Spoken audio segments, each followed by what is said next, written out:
If there's a small genre of games that I really love, it's meta games. Those games that take the medium they're made in and use it to craft a story that couldn't be done in a movie, book, or anything else. Now, plenty of games already do that by using the element of interactivity, with you shaping your own story or growing attached in ways that can't be done in other mediums. But metagames are their own unique breed, and have their own way of pulling off this task that sets them apart from the pack, and that's by completely shattering the fourth wall. Fourth wall breaks on their own aren't special either. They aren't even exclusive to games, as any medium can call attention to the fact that it isn't real, all the common tropes, and the fact that you're an audience member. Plenty of things do this for quick humor and gags, but metagames take the concept in a direction that only a game could, and make them integral parts of the story. In these experiences, the game recognizes the player and how they interact with the world, and turns them into a part of the experience. You're pulled in and become a part of the story, not as the character you play as, but as yourself playing the video game. There's been many ways that games have pulled this off, from making your game actions like resetting have real effects, having characters in the game interact and talk with you as the player, or even having the game play around with your computer in fun ways. This can be done for horror, or in order to make the player feel more connected with the characters and world by directly interacting with them. No matter how the game uses it, I find that using these meta elements to make the game a more personal experience by bringing the player into it always makes these experiences insanely memorable. I'll never forget experiences like I'm Scared, Undertale, Buddy Simulator, or One Shot. And if there's one dev that I always associate with this scene, it's Daniel Mullins. Daniel Mullins is a small indie dev most well known for their runaway hit of Pony Island. They've made plenty of smaller experimental games for game jams on their itch.io, but Pony Island definitely set their style when it came to their larger releases on platforms like Steam, one that heavily uses meta storytelling to make fascinating experiences that always surprise the player with the strange directions they take. Pony Island is one of the most famous metagames for a reason. It stood out with a unique premise that slowly unfolded to reveal itself, gameplay that managed to be engaging yet always changing, and a distinct style that hooked everyone who played it, and then yanked them around with sudden shifts. It's one of my favorite experimental games and has just so much personality and charm packed into it. It set a truly distinct style that would mark Mullins' next two games, with the Hex, and their newest release and the topic of today's video, Inscryption.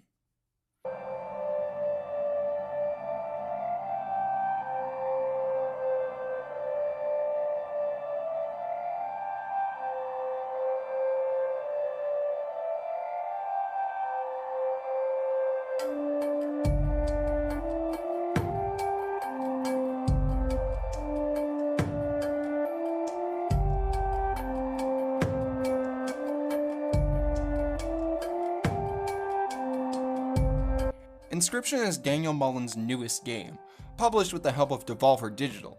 The game is a deck-building card game where you journey through the woods, encountering strange people and doing battle with your deck of woodland animals. But to fight with them, you must be willing to make sacrifices with other animals first, which makes for a different type of card game. All of this is orchestrated by some strange masquerading figure in the dark of this old abandoned cabin. It's up to you to play the game and also uncover the deeper mysteries of this little game you're playing.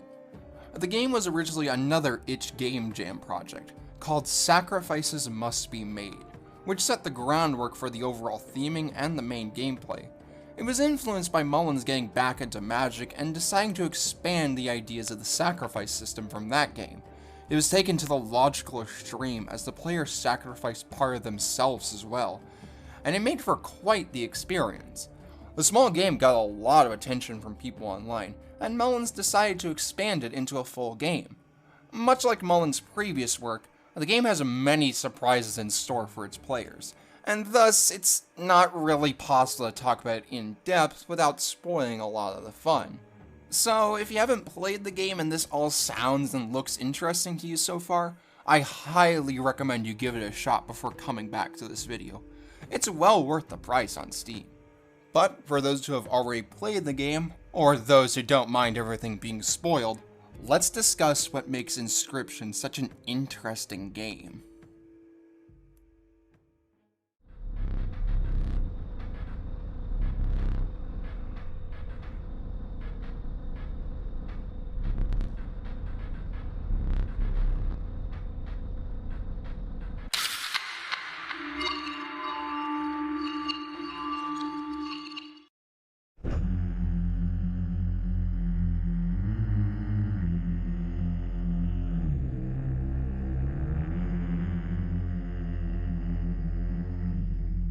Metagames aren't often known for their core gameplay. They can pull some interesting twists with how outside stuff interacts with the game for puzzles, but these end up more as memorable set pieces rather than a core gameplay loop. No, metagames are often best known for their stories, the crazy twists they take with how they interact with the player, and usually also their overall style for those inspired by Pony Island. Gameplay usually takes a back seat in these games, so more attention can be put on the aspects I just mentioned. There are some that can break this mold though, and make the gameplay still one of the main draws of the game, like with Undertale, Deltarune, and of course, Inscryption. Despite it having just as many wild twists as Pony Island and other metagames that it could rely on, the gameplay of Inscryption ends up being one of its strongest aspects, and the heart of the game. The whole story and the experience of it is formed around this card game. So, let's break it down. As stated in the intro, the game was inspired by Mullins getting back into Magic, and the love for card games can be felt with just how thought out the systems in the game are. But thankfully, unlike some card games, Inscryption stays simple and easy to understand, but with core mechanics that make every battle interesting. The main mechanic of the first act, and most memorable, is the sacrifice and blood mechanic. This was pulled from the ideas in Magic, but expanded into something more interesting. In the first act, you don't have a normal resource like mana or energy to play cards. Instead, you have a large supply of squirrels which are free to play, but they can't do anything at first. Their one purpose is to play other cards. You have a second deck with your actual cards, and most of these require the resource of blood. In order to play them, you must kill a certain amount of your played cards. This makes every decision for what card to play much more interesting, as you're not simply figuring out what you can fit into your current total of resources, but instead what you're willing to give up for stronger cards. This makes for really engaging gameplay moments with decisions, as you weigh the heavy cost of better cards. Do you play it safe with only sacrificing squirrels and play the modest creatures that can fill the board?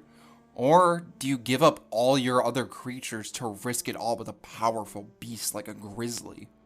This is combined with the mechanic of the scale, which makes the fights even more dynamic. Instead of a usual health pool, in this game you have a scale that gets weights added for each point of damage you do. This makes the card battles more interesting and allows for different strategies. You can go in with a full offense to quickly tip the scale in your favor, bide your time to make a comeback at the last second, or play offense as your defense to make sure they can't tip the scale more than you do. It makes for memorable moments of desperate defenses and clawing your way back to victory in ways that normal health systems simply can't allow. And this strong core is combined with even more mechanics as you go on, such as bones that you get from any creature dying and can be used to play certain creatures, adding another element to consider when sacrificing, the items that can be used to save you in a pinch with either more sacrifices, destroying a card, or tipping the scales one way, or the totems which can wildly change up how you want to lay out your deck, and how you play the game by giving certain creatures a unique sigil. Not to mention all the stuff that the later acts bring in, but we'll get to that in a moment.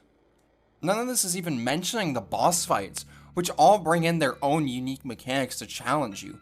From the prospector turning your creatures to gold, yet having a gold mine for you with their pack mule, to the angler stealing your cards and making them his own, to the absolutely insane gimmicks of Act 3, which we'll have to discuss later.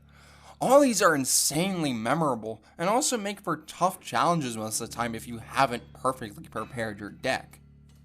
Between these card battles for the first act is the trek through the woods. Here, you'll journey across the board to pick up more cards, and also encounter certain people or sites in the woods that can give you cards or upgrade them in unique ways.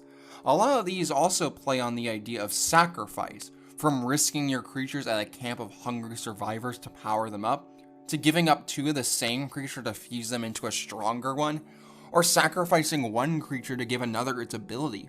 All these tiny events give you interesting choices to make that will affect your strategy going forward. And all of this is done in a roguelike fashion for Act 1, which makes this into a perfect gameplay loop of taking different choices each time and getting to test new strategies in hopes that one can finally destroy the roadblock you may be stuck at. Or perhaps a new mechanic Leshy introduces can tip the scales in your favor. Leshy's death cards also add to this, as they give a way to keep a small bit of your power by making OP cards you can hope to find later, increasing the chance of victory each time you die. It isn't all about the card game either, as while you try to complete Leshy's game, you'll also be working with the talking cards in your deck to solve puzzles in the cabin or whatever environment you find yourself in. You'll slowly unravel the mysteries of all the objects in the room, as things you do in the game will allow you to solve these puzzles and find a way to stop the endless loop you find yourself in with Leshy. The moments of puzzle solving are really satisfying to figure out, and just the connection between the game and the environment around you allows for interesting moments. And as if that wasn't already enough, much like Mullins' other games, Inscryption isn't content to stay the same ever. Even though it builds its strongest form with Act 1, the other acts bring in mechanics that definitely make them worth their while. They both keep the mechanics of the scale and the overall way the game works, but the main mechanic of sacrifice is pushed aside or removed in favor of their own quirks. Act 2 is probably the weakest of the gameplay changes, as while the open deck building allows for much more player freedom and possible strategies, it can end up being incredibly overwhelming for the player. Not to mention the fact that it doesn't get as long to really flesh out the mechanics as Act 1 or 3 do. It's still a pleasant change of pace with how you build your deck before Act 3. And not to mention how it brings in various mechanics such as mocks and energy that completely change up the ways you may need to go about battle. Act 3's gameplay changes are much more welcome, as the strategy and way to play is completely changed due to the game now relying completely on energy.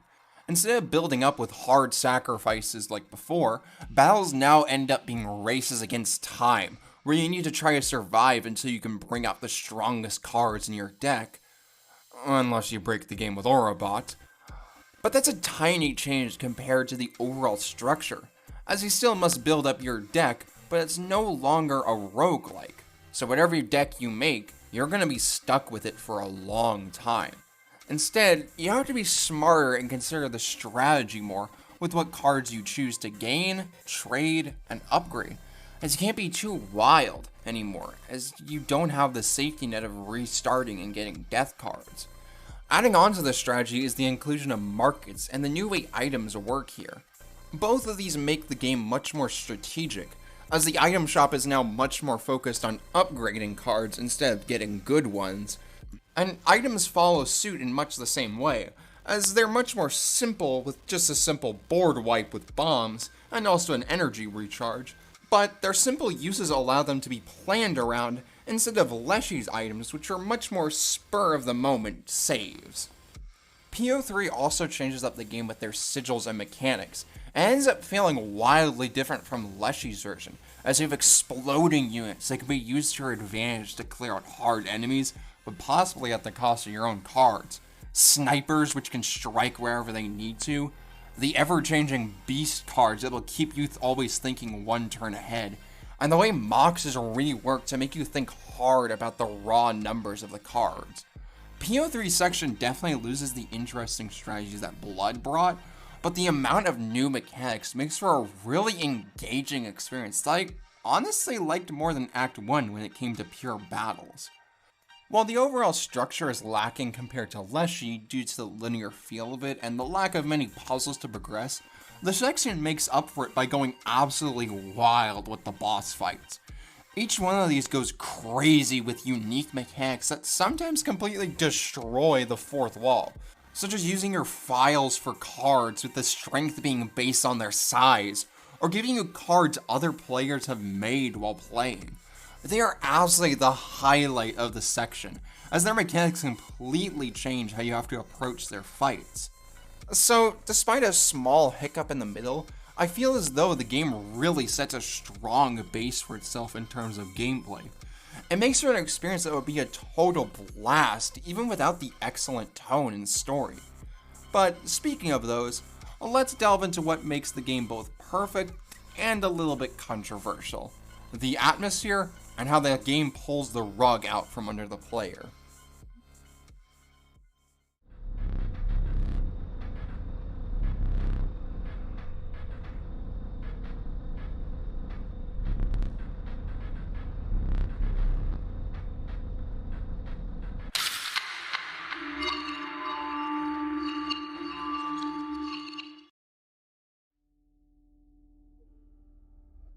Much like Mullins' other projects, Inscryption likes to play around with different styles of both gameplay and especially visuals. It's something you just have to expect from them at this point. Although, that's not what I and others expected going into this one. Instead, during its development, Inscryption managed to set forth such a compelling tone and atmosphere at the cabin section that many look forward to that and were blindsided by the changes. Some welcome the changes as what makes Mullins' games stand out, while others got a bit miffed that the game took away what they loved for something they found much less compelling. I personally fall into the first category, but I can see why many were unhappy with the style shifts, as Inscryption's first act has some of the best atmosphere I've seen in a game. It should be no wonder why Leshy's section managed to capture everyone's hearts, but let's still break it down as to why it works so well. Inscryption is almost like a horror game when you're first dropped in, as you have no knowledge as to why you're here or who the one running the game is. Everything in this opening part makes this as menacing as it possibly can be, from the ominous Gamemaster in the dark with only swirling eyes and masks to give them personality, to how the game presents it as if you're being held hostage here, to the droning and distorted guitar of Death Card Cabin, to just the visual style everything has that adds to the menacing feeling of the cabin. Delving more into that, I absolutely love the look the game goes for in this first act, as the harsh shadows and color scheme here make everything feel as if it was hand-drawn, just like the cards you play. It ends up looking just very striking, and it's no wonder that this style would immediately catch people's interests and eyes. This all builds up this sense of dread that never quite steps into full horror. You're not truly scared, but things just never feel safe inside the cabin. You never know what tricks are laying around, and it can easily catch you off guard as it forces you to pull your teeth and cut out your eyes. This strange balance is kept by the shadowy figure of Leshy, who switches between seeming intimidating and looking just like an insane D&D nerd. Speaking of Leshy's game, this is the main attraction, and the theming here holds so much charm. The theming of the strange woodlands allows for so many wonderful set pieces and a unique tone that I really can't put into words well. It builds up a moody atmosphere of needing to survive out in the ancient woods at any cost, as you meet starving survivors ready to devour your most precious creature, old runes to sacrifice to old lords of the dead, and the hunters and travelers amongst the land. Your items aren't artificial constructs of the game to grant you energy or creatures. They're old rusted tools, things kept in bottles, and superstitious totems filled with old magic. At times, you can lose yourself to the atmosphere and world of this game, even with the dozens of layers of separation with you playing the game and your character also playing the game within the game. Leshy, both in character and out of character, goes all in when it comes to immersion and his moody storytelling, but we'll get into that more when we delve into the story. But much like Mullins' other games, this initial form doesn't last long, as you eventually reach your goal of escaping Leshy's cabin, not through a door, but by restarting the game with the new game button. This is when things begin to get extremely meta. even more so than Pony Island, as you get the videos of Luke Carter, the actual person playing the game, as another fourth wall is added. Turns out, you're not even the one playing, you're just watching the footage of Luke playing the game. I'll get more into these when we delve into Inscryption's story, but the live action stuff here was both a surprise and also really well done. You would expect something like this to not be the best, especially with it being a small part of an indie project, but the acting here is really well done. Luke absolutely sells his role here, and the found footage framing adds so much to the overall storytelling and tone. But beyond the live action stuff, Act 2 and 3 also strive for very different visual styles and absolutely nail the look they're going for. Act 2 probably gives the most utter whiplash out of any of the style changes, as it goes from the dark lighting, sketchy color palette, and creepy visual look to a bright and fun pixelated world of magic.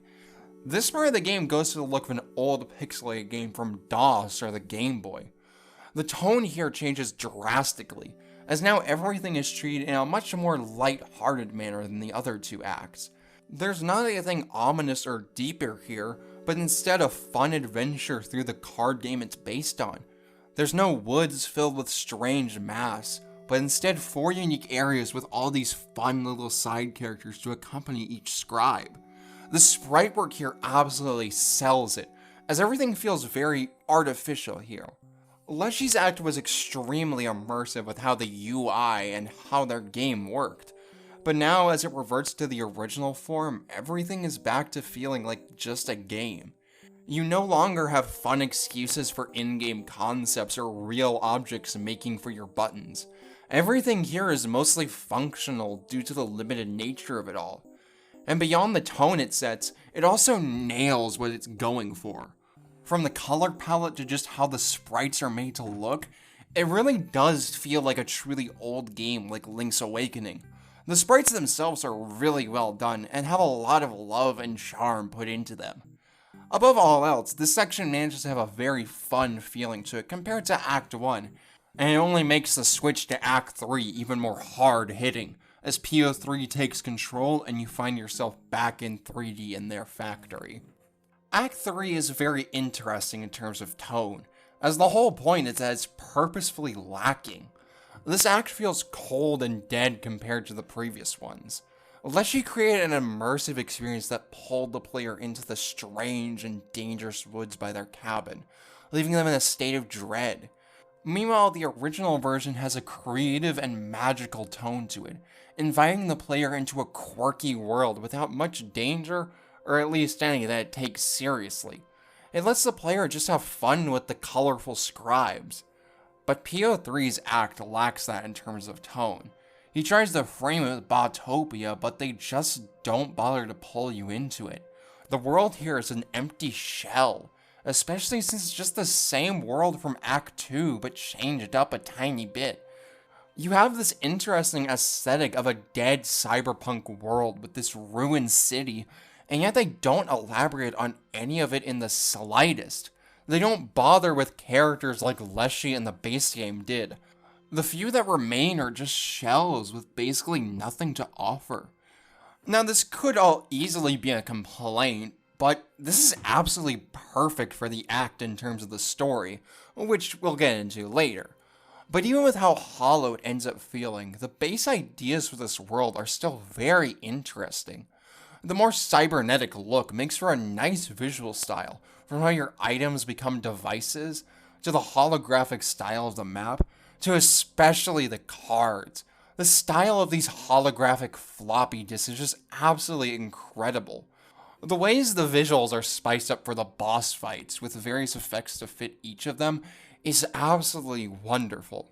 The blank canvas especially looks lovely with the white void. The act manages to perfectly balance feeling cold and dead without being completely uninteresting. I'll delve into the finale when we get into the story, but all of this is topped with the score made by Jonah Senzel. This OST manages to set the atmosphere perfectly, especially with the more main tracks of Death Card Cabin and Botopia, which are very nice songs that don't call too much attention to themselves, but perfectly set the mood. It does a great job of having adaptive, subtle changes as you go through different areas and events. But that's not to say everything is super subtle without any standout tracks, as it goes all out with its more unique tracks, like those of Act 2 and especially the boss themes. Just like the game itself, it decides to go in very different directions when it comes to its bosses.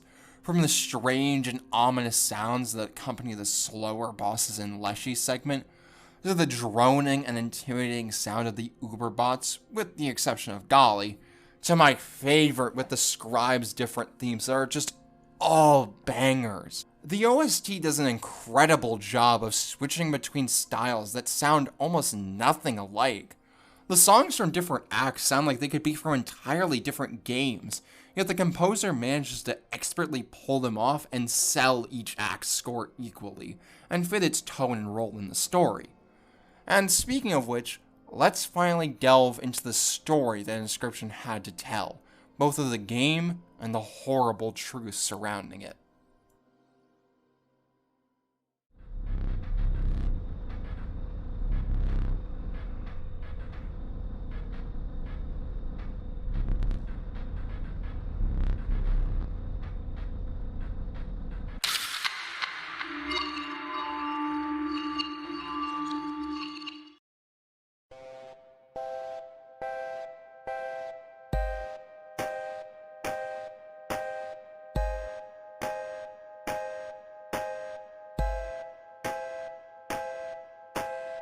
Inscryption is a game whose story is a bit hard to analyze in my usual fashion. Not because of any flaws in it, but just because it's a very different kind of experience. It's one that sets up big mysteries, yet solving them isn't the point. It's one where what seems to be the initial story ends up being a lie. It's one where the actual game design does heavy lifting for telling the story. It tells a very unique story that, much like Mullins' other games, could only be told through the medium of a video game. And I'll do my best to break down how incredibly it works.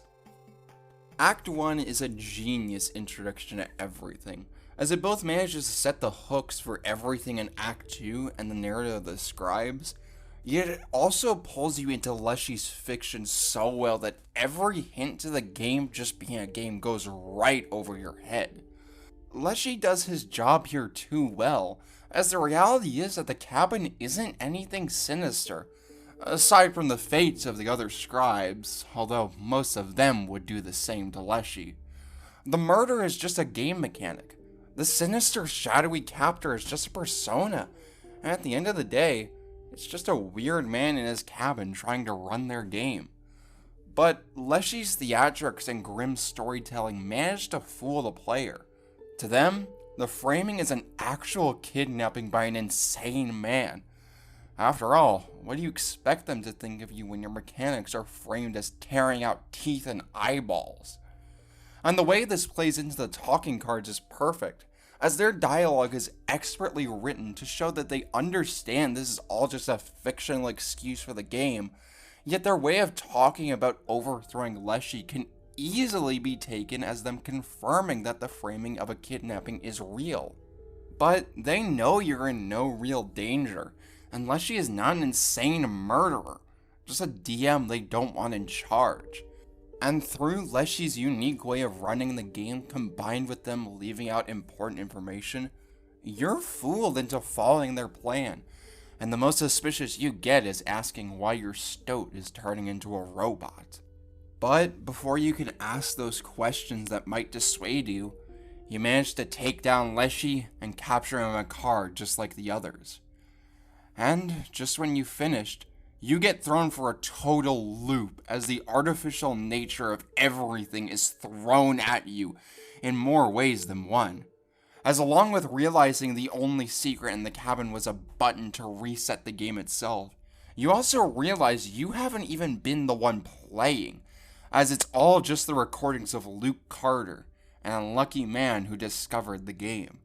Here, a second storyline opens up, delving past the surface with the scribes in the actual game, and into the horrible past of the game, and the pain that follows this simple disc. But We'll discuss Luke Carter's story later. As the game moves into Act 2, all those hooks you didn't even know were hooks are finally expanded upon, as the true nature of Inscryption shows itself. Through Luke's footage, we see that the original card game doesn't have the strange woodland theming it did in Act 1, and the confusion only lasts briefly, as it turns out Leshy wasn't the face of Inscryption. Instead, the game is run by the 4 scribes. The other 3 we've already met as the talking cards. The scribes are the main characters you get to know and care about through the game, and their writing is very interesting. These 4 characters already know the state of their world as just being a game, yet they spend their time creating cards for the game that they all seem to love a lot. Though, despite their mutual care for the game, none of them really get along unless they have to.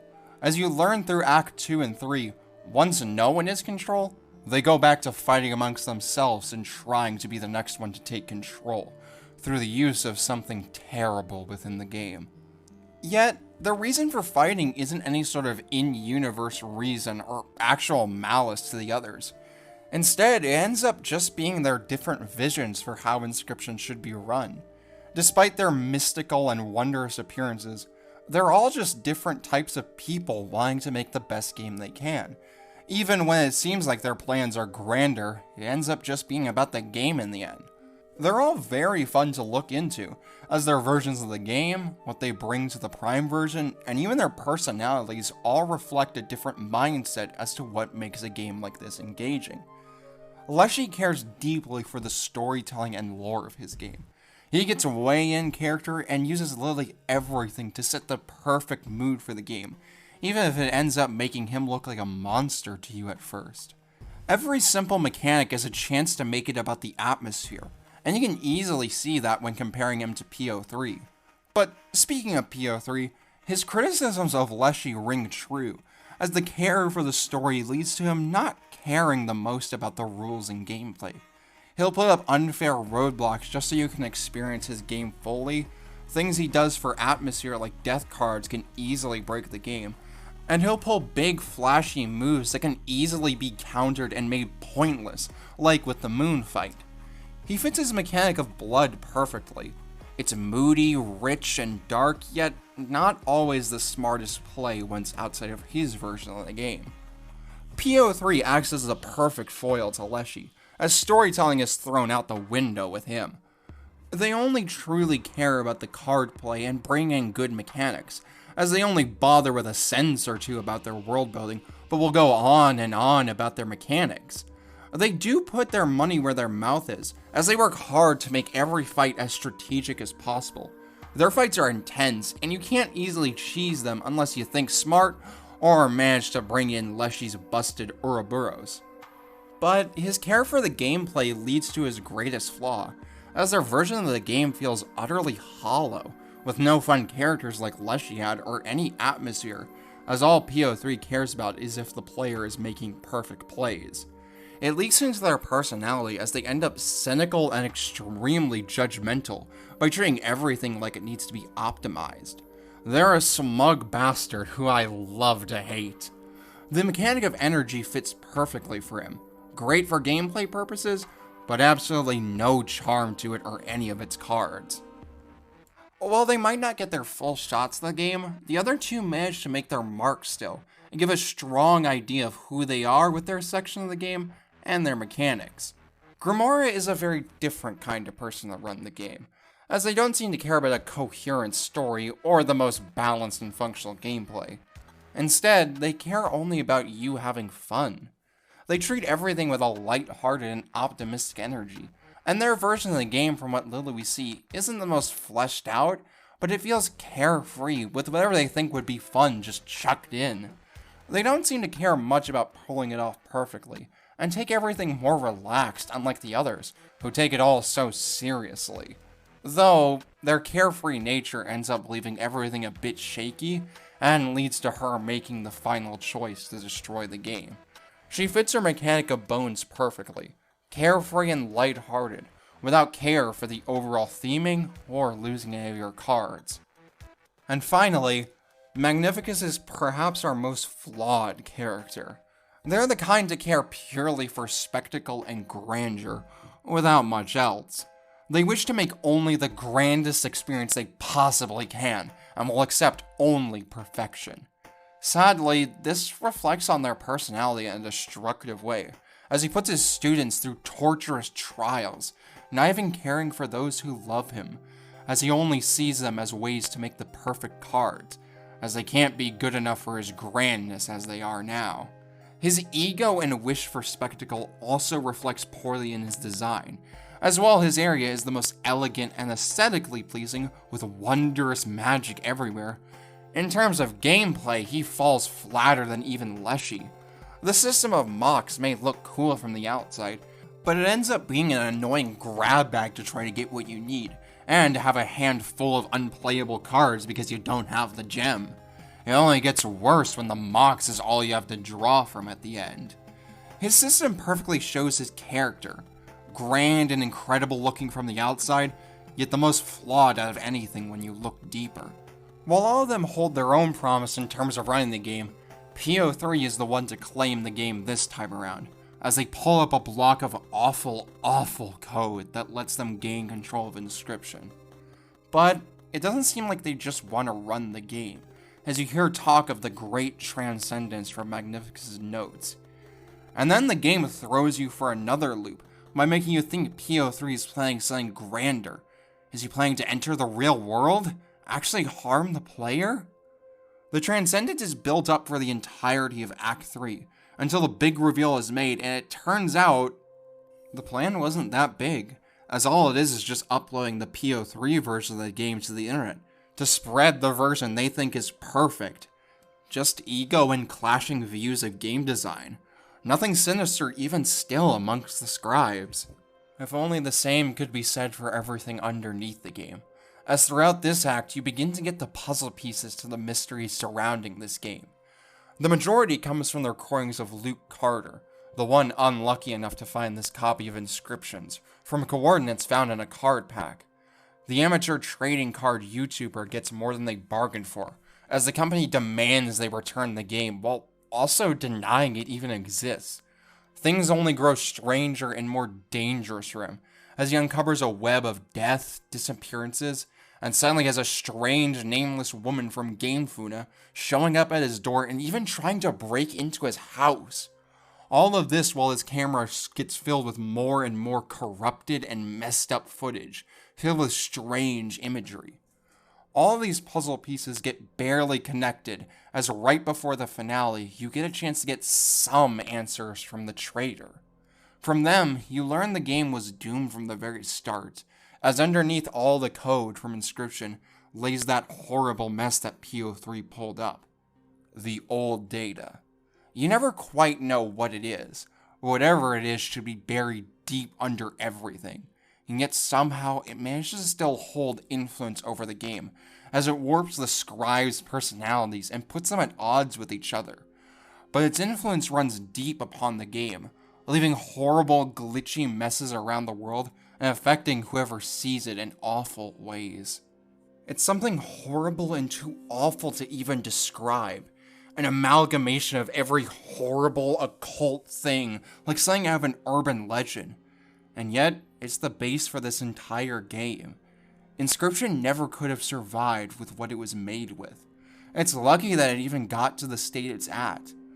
It's left the game in an endless cycle of the scribes taking over control through the old data, each trying to fish or dig it out from the depths of the game, and then when they have control, the others conspire to take back control and reset everything with a new game. Who knows how long it's been going on? And it makes the final act Grimoire takes make a little bit more sense.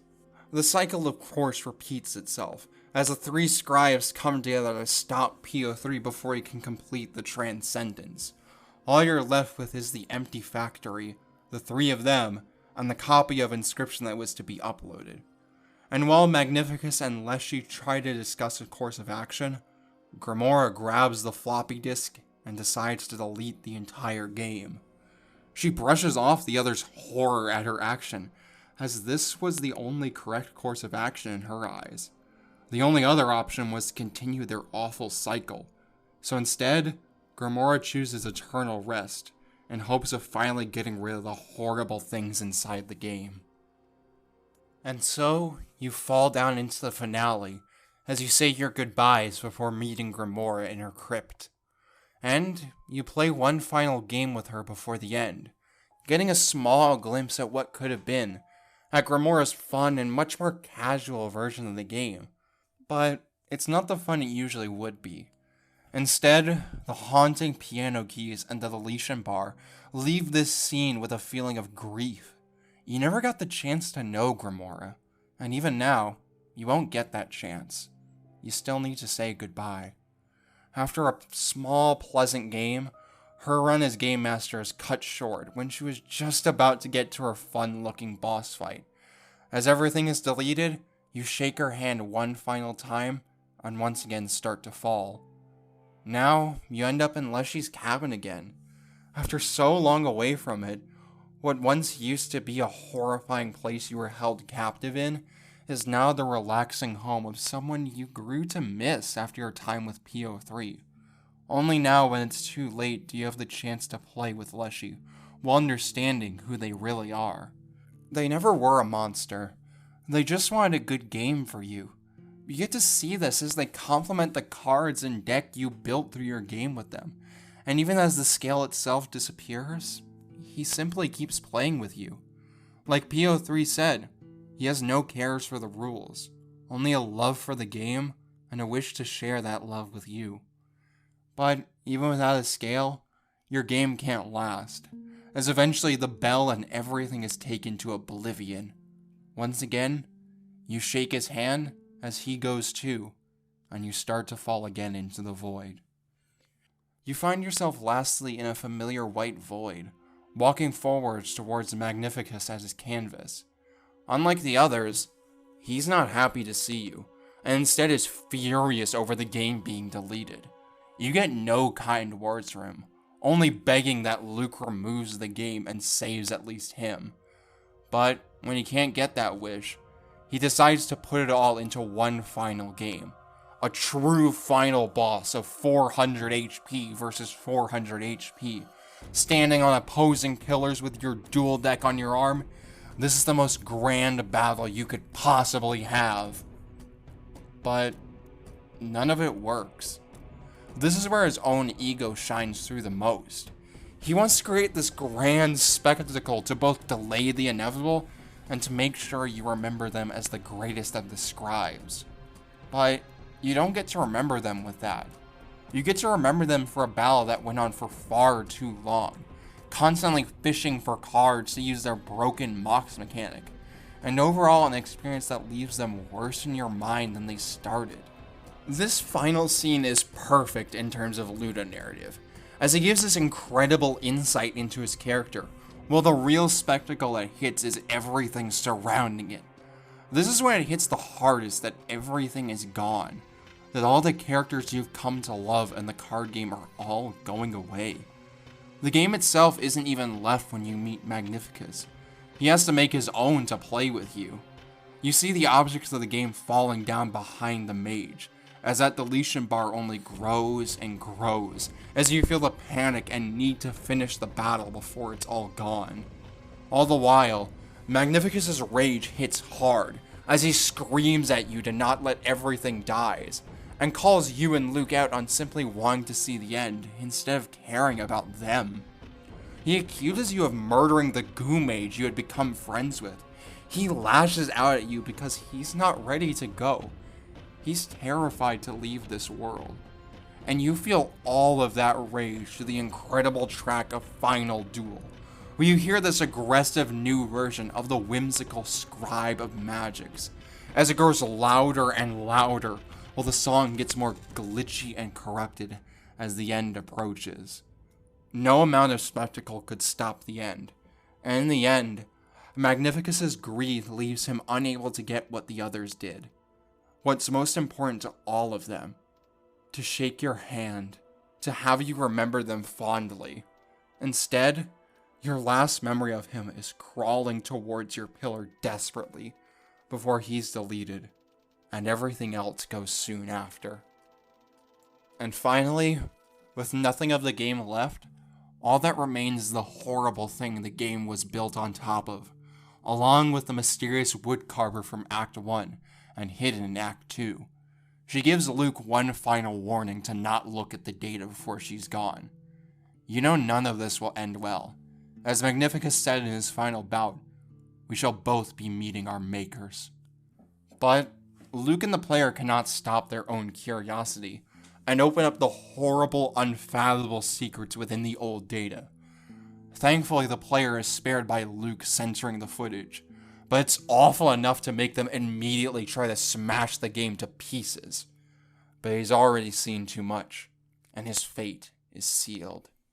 As when he finally tries to call someone to expose the horrible secrets that Game Funa tried to hide from the world, he's interrupted by a knock at the door, and when he answers, he ends up shot in the head by the woman who has been coming to his door. And thus, with only footage remaining of the scribes and Luke's fate, the game comes to a close.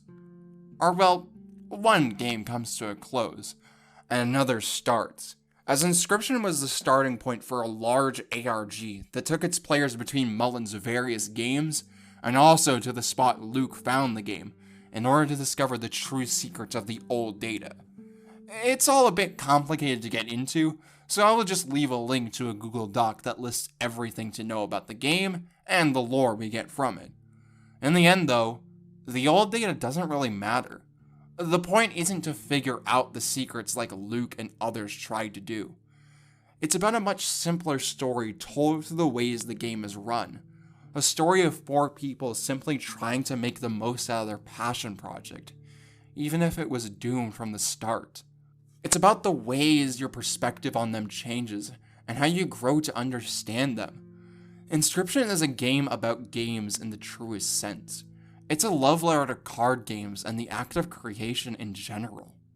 Even if the truths cannot be found, at least we got to shake hands with Leshy and play a simple game of cards. But let's finally wrap all this up.